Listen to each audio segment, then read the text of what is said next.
El tema sobre la mesa con Raúl Frías Lucio.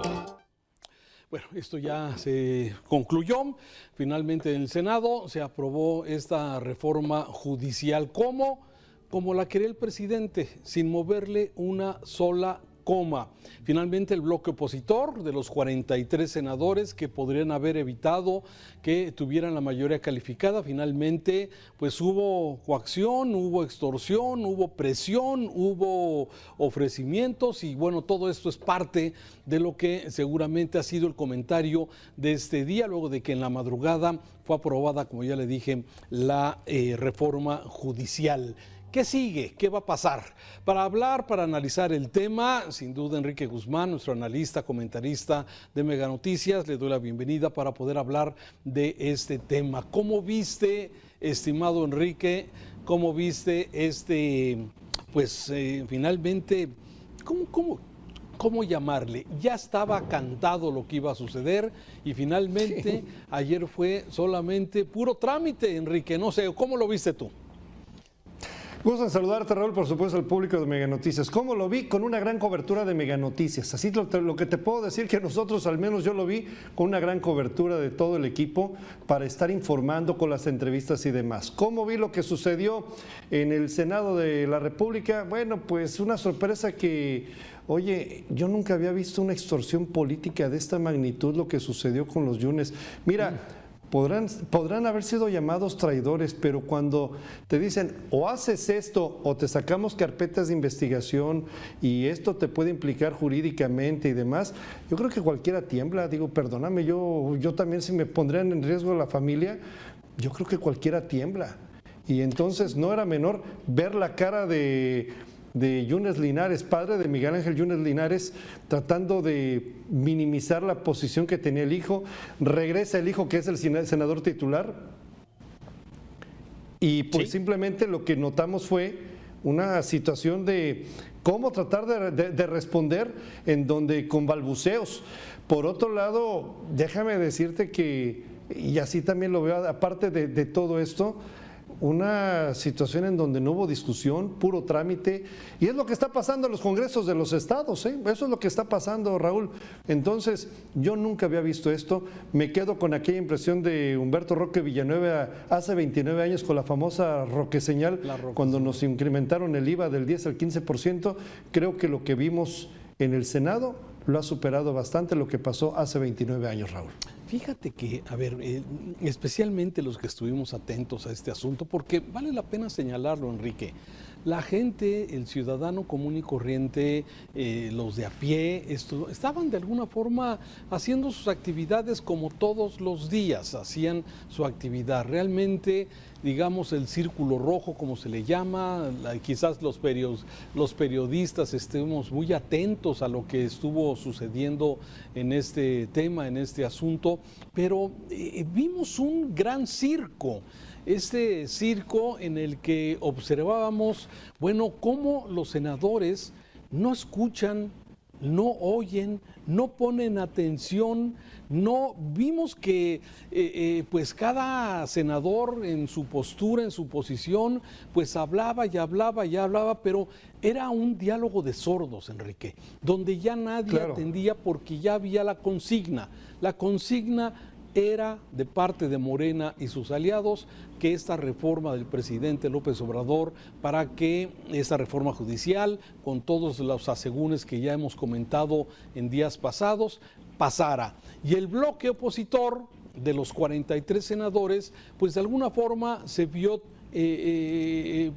mermado porque simplemente, bueno, pues ya lo dijiste bien, tienen los políticos tanta cola que les pisen que seguramente hubo este tipo de presión. Se compró a los dos senadores del PRD, se afiliaron a Morena semanas antes, luego vino esta presión sobre Yunes Linares y su familia, y también ese senador desaparecido, sí, de Campeche, que finalmente no se supo si se ausentó, si lo tenían retenido, hubo realmente todo este asunto. Pero el circo que vimos, las manifestaciones Sí. que finalmente se hicieron presentes, que tomaron tanto el Senado como luego Jicotencatl, también en la parte externa, y que vimos de alguna forma cómo estos trabajadores, estudiantes, pues no fueron escuchados en lo que ellos querían mencionar. Entonces, a ver, me parece que todo esto ya era algo muy cantado. Había traidores, había con que se ausentara un senador, le iba a permitir la mayoría calificada y finalmente pasa esta reforma. Pero el espectáculo en el Senado, la verdad es que sí es vergonzoso tener este nivel de debate. Yo no le llamaría debate, Enrique, no hubo debate, fue un diálogo de sordos. Por supuesto, fue un diálogo de sordos. Bueno, ni siquiera diálogo, insisto, ni siquiera diálogo, fueron expresiones.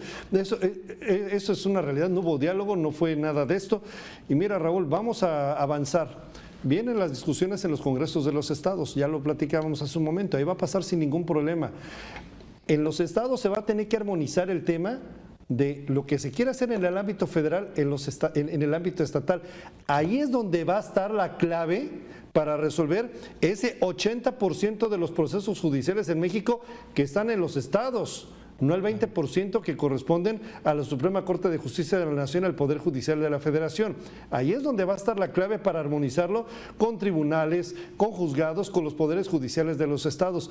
Pero ojo, Raúl, si esta es la forma en que se está creando las condiciones para el inicio del sexenio de Claudia Sheinbaum, por otro lado, de esta manera se va a estar presionando a la oposición que si está mermada y está fatal, coincido, pero si de esta manera, preocupante, y si de esta forma ya son las señales de cómo se van a tomar las decisiones en el Congreso Federal, cuidado porque se acabaron los organismos autónomos. Si ya se tocó de esta manera el Poder Judicial Federal, oye, pues ¿qué va a pasar con todos aquellos organismos autónomos que ya también se ha estado diciendo que deberán pasar? Como caso, por ejemplo, del IFT, que deberá pasar a la Secretaría de Infraestructura, Comunicaciones y Transportes y todos los demás. Entonces, pues ya estamos conociendo de qué manera se está generando el roble de la siguiente administración. Sí, a ver, tienes toda la razón. Ayer el ejemplo de lo que vimos es que, bueno, sí hay un grupo mayoritario, volvemos al tiempo del partido hegemónico, en donde solamente ellos, ya lo vivimos en el pasado con el PRI, ahora lo vamos a vivir seguramente con Morena y sus aliados, donde, bueno, con esta mayoría calificada van a poder de alguna forma sacar cualquier modificación constitucional. Sí, me parece que es importante esto que tocas, pero hay otras aristas. A ver, mencionabas, ahorita para que ya sea constitucional el cambio se necesita los 17 congresos locales. Sí, se necesitan 17 congresos locales. Y ya van 4. Exacto, ya van 4 que lo aprueben, pero aparte la forma tan expedita como lo hicieron, ¿no? En Oaxaca, por ejemplo, acababan de aprobarlo y ya los legisladores de Oaxaca ya la habían aprobado, luego lo hizo Tamaulipas y no sé, Veracruz creo que ya también lo acaba de terminar. El segundo fue Tabasco, la tierra del presidente, el segundo fue Tabasco, el regalo al presidente y también Quintana Roo, o sea que no va a haber problemas. No va a haber problemas. No. Van a pasar, necesitan 17 de los 32 y van a hacerlo sobradamente.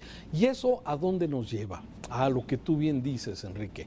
Sí, a que, bueno, los caprichos del presidente y de lo que del próximo sexenio van a tener la mayoría calificada para hacer cualquier cambio constitucional, con lo que eso signifique, ¿sí? No necesariamente estamos hablando de que vaya a ser inmediatamente algo negativo. Sí es negativo desde el punto de vista que se acaban los contrapesos, ¿sí? No va a haber contrapesos y como ya decías, ya los organismos autónomos, adiós. Sí, lógicamente todas las modificaciones constitucionales que quieran, pues los van a hacer sin mayor problema, con todo lo que esto significa. Entonces, sí, me parece que la sociedad pierde pierde en el sentido de esos contrapesos que de alguna forma son tan útiles para poder hablar de una democracia.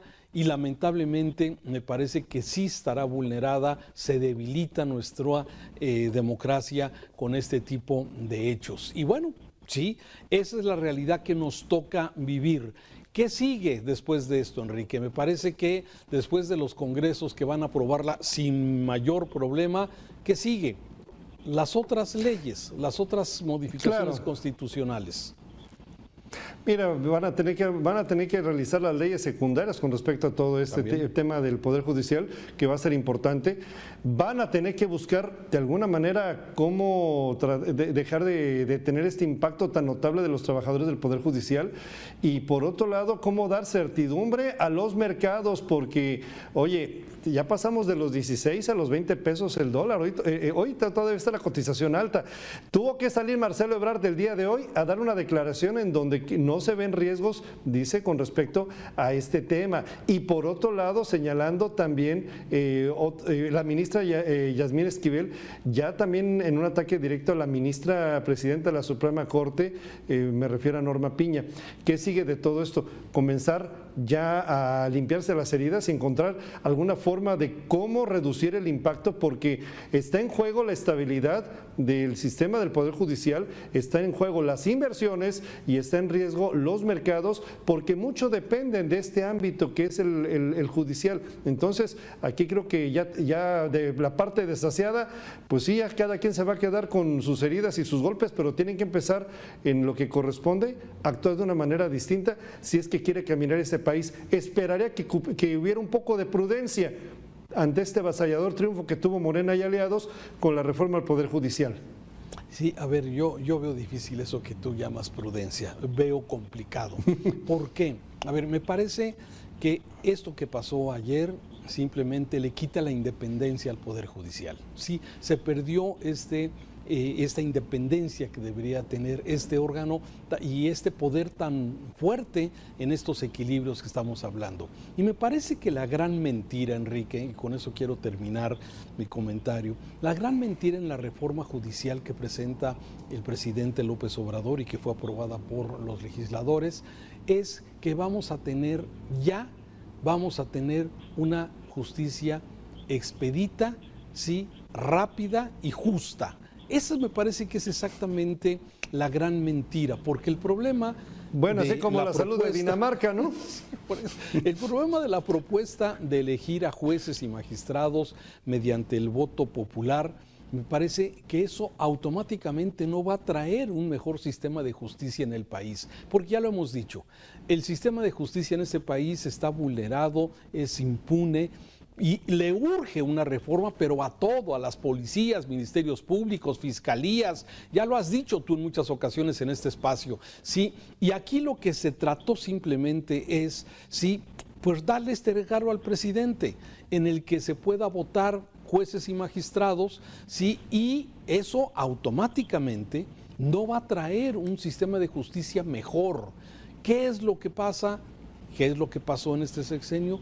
Se destruyó lo que podía mejorarse, sí, y esa es exactamente la gran diferencia entre una cosa y otra. Aquí estaremos eligiendo dentro de 2 años o en 1 año, sí, algunos jueces. Vamos a votar por una planilla que va a proponer la presidenta, por otra planilla que va a presentar el legislativo que también pues tiene mayoría de Morena y aliados, y por otra planilla que van a proponer los magistrados, que cada día van a tener más magistrados de Morena. Entonces, sí, de esa gama que va a ser muy complicado, va a ser muy costoso, van a salir ahí quizás algunos abogados que no se sabe si estén promovidos por el crimen, por los intereses fácticos o por los partidos, por los mismos partidos políticos, y que vamos a tener magistrados como Lenia, o vamos a tener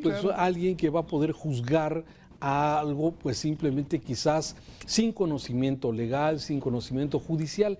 Y otra de las grandes mentiras es que va a haber justicia para todos. Lamentablemente, Enrique, sí, quienes tengan los elementos económicos para contratar abogados, para que puedan de alguna forma poder hacer algún tipo de defensa, lo seguirán haciendo. Los pobres, los marginados del acceso a la justicia, lamentablemente van a padecer, igual que muchos, igual que todos, de ese, pues, digamos, esa forma de elegir a jueces y magistrados, Enrique. Mira, Raúl, los partidos políticos son instituciones, son maquinarias que a eso se dedican, a buscar elecciones.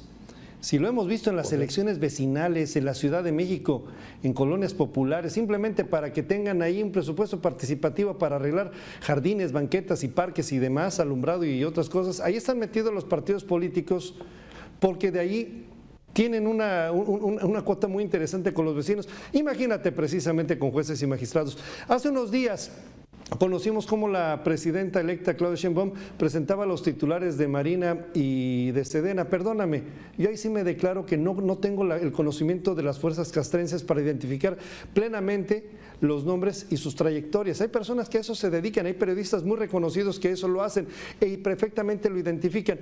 Oye, me van a poner a elegir jueces.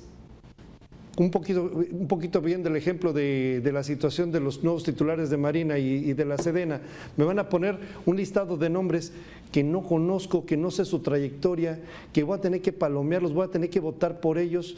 Oye, pues perdóname, pero simplemente yo veo que ya hay una falla de por sí y con esto se pierde este famoso proceso judicial de carrera que tanto estaba ayudando en México. Con esto finalizaré mi comentario, Raúl.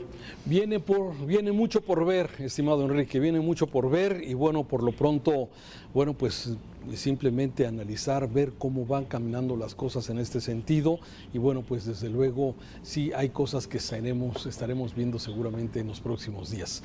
Enrique, gracias por tu análisis y comentario aquí en el Tema Sobre la Mesa. Un gusto, Raúl, saludos a todo el público. Saludo, este fue el Tema Sobre la Mesa de este día histórico sin duda.